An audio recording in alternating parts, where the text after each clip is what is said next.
Clive Lewis. Deputy Speaker, and it's a privilege to speak after so many interesting and varied speeches so far. Let me start by saying unequivocally the Ukrainian government and its people have every right to wage armed resistance against this unmentionable Russian invasion, which I believe is also included under the UN Charter.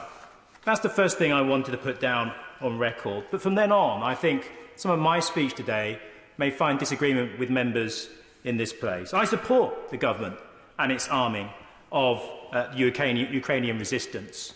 But as I mentioned in my intervention, I also have questions. And one of the roles of opposition, one of the roles of us in this place, is to ask the questions that we think the government isn't asking or doesn't want asked.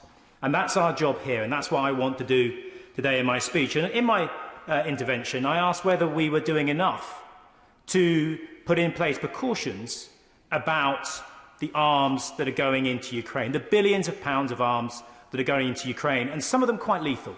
Stinger missiles, anti-tank weapons. These are weapons that we know from our recent history can be turned against ourselves. Now look, I can go into a shop and find a tracking device to follow my bike, to follow my iPhone, to follow any device I have. There is software that can be shut down with kill switches. The more lethal the technology, the more complex technology, the easier it is for us to do that. Now, I don't need the details. We don't need the details in this House.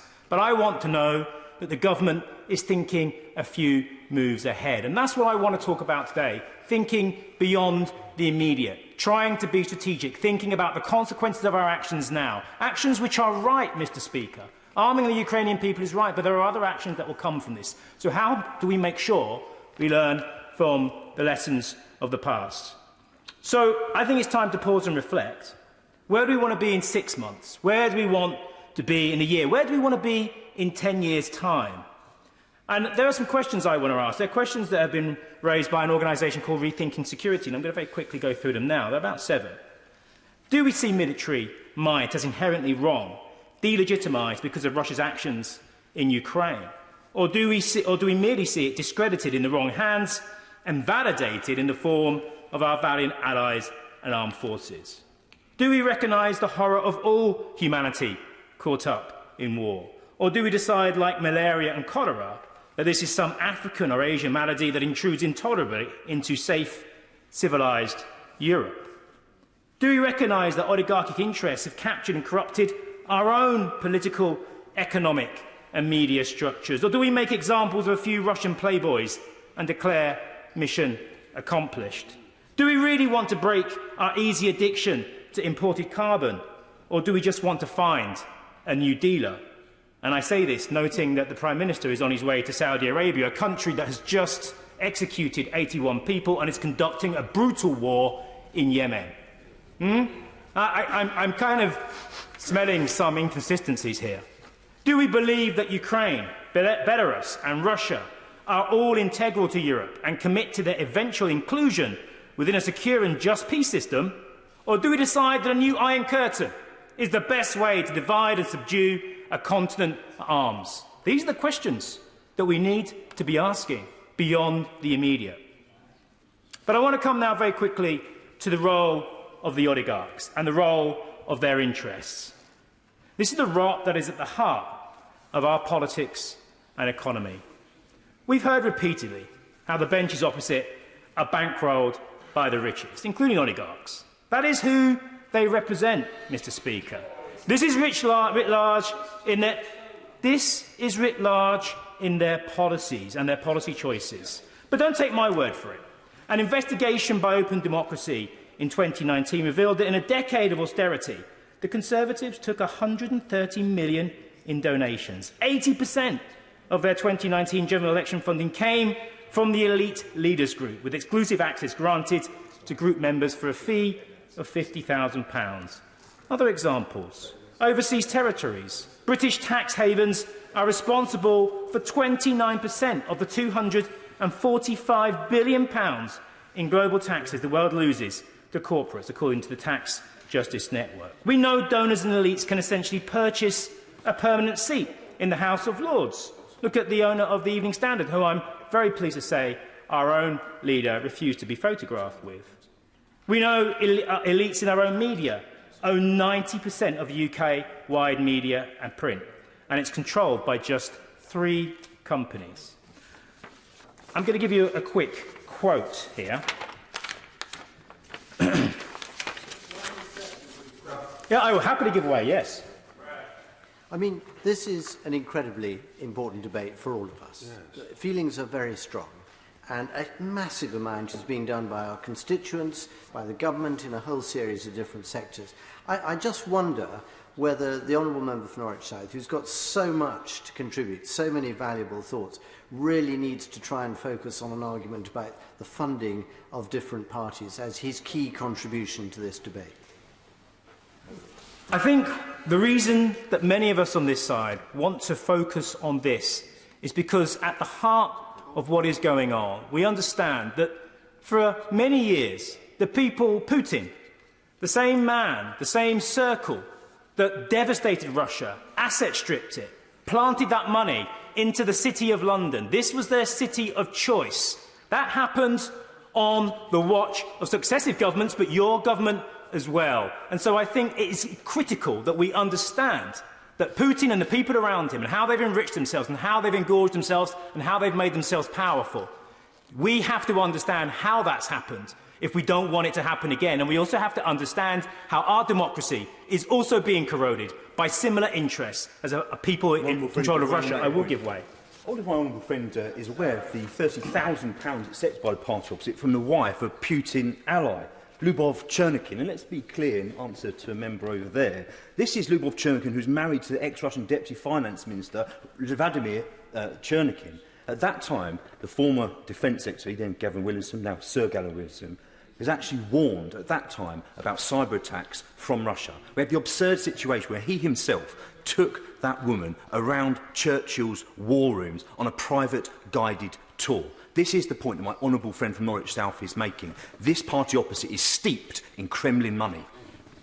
I thank my honourable friend for that intervention. And I'm sure, I can hear the chuntering, I can sure the members opposite don't want this mentioned. They want us to focus merely on what's happening in front of us, and that's right, and there will be much time devoted to that. But it's also important we see the underlying trends and conditions that have in part enabled people like Putin to come to power and the circle around him. And let me conclude the chuntering from the individual seated.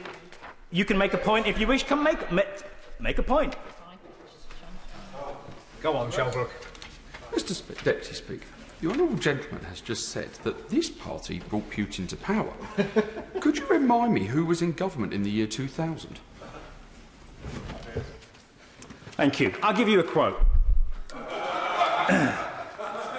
Here we go. It'll make the point very clear. When confronting oligarchs and corruption, we need to look well beyond Russia, and not just at other autocracies, but at our own national and elites and the control that they have over politics and the media. It's too easy to blame Russia and some campaign of foreign subversion. The truth is that we have also been subverted from within and allowed our institutions to be captured and sold.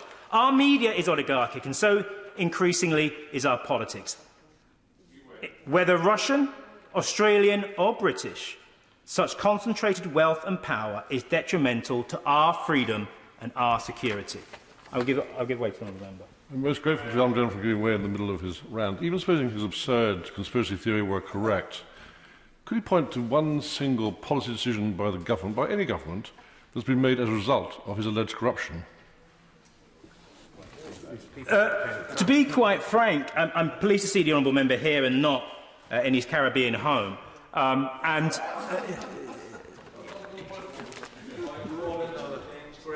I make it absolutely plain, honourable gentleman? I have a flat in Westminster. I have no Caribbean home. It's simply absurd allegations to suggest that I do. I take that back, and I've got you confused with someone else. But don't worry about that. At the end of the day, I take that back. You don't have a Caribbean home. That's fine. But one of your colleagues does, and obviously has spent a vast deal of time during lockdown, spending time defending the interests of oligarchs in this country. So yeah, okay. So we'll move on. We'll move on. Well, you're chuntering from a seated position. Would you like to make a point? No, thank you. Good. So, you can bury your guard in there. So, let's move on. No, I'm going to make some progress. I'll make some progress. That's okay. There'll be plenty more for you to come back into, I'm sure. So, you can. So, I'd like to move on to the issue of military spending. And I can hear the members opposite making... The Honourable Gentleman, I haven't put a time limit on, but I have asked people to look to keep towards 8 minutes, and it's way over that now. Thank you very much. Thank you. I do appreciate your generosity, Mr Deputy Speaker.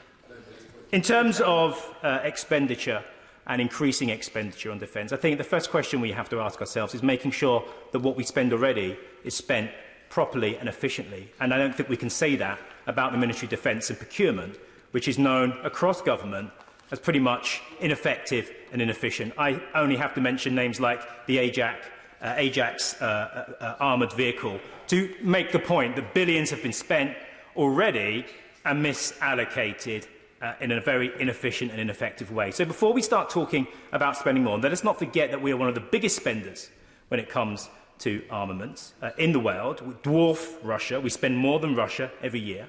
The global spend on armaments is now approaching $2.5 trillion. This is 20 times larger than what we are spending, have pledged to spend, on the climate crisis. Now, this is the biggest existential threat facing humanity. And I understand now all eyes are on Ukraine and on Putin. But we have to understand that it is poverty, inequality and the climate crisis that are the biggest drivers of global insecurity, and that actually spending money on weapons and warfare, whilst right and appropriate, we also have to put it into the context of spending appropriately on other areas. Now, I will like to quote that we're already seeing right-wing Tory outriders like James Forsyth saying that money will have to come from other sectors of the Treasury's spend to be able to pay for these increases. Now, I personally feel, and I think many on these benches will feel, if there is to be extra money and extra spending on defence, then it will need to come from the rich and not the public and the poor and my constituents who have spent the last 10 years under austerity, have just come through COVID and are now facing a cost of living crisis. They should not be paying the extra for defence spending. That's the first thing. They're going to be sacrifices. They'll be the sacrifices of the rich, not the vast majority of my constituents. And I will finish on this quote, Mr. Speaker. Deputy Speaker, you've been very, very generous. And I think in answer to those questions that I asked earlier, it's not to defend the status quo by investing in our Commonwealth into more arms, border walls, imported fossil fuels. We have work to do. The first step is to recognise how perilous the current order is and acknowledging the culpability of our own actions and those taken in our name. Solidarity with a common humanity deserving of a common security is the next step towards taking action to change the international system towards one genuinely opposing the threat and reality of war. The challenge then is to build back better, a new international order supportive of human development, human protection and human security for all. Thank you.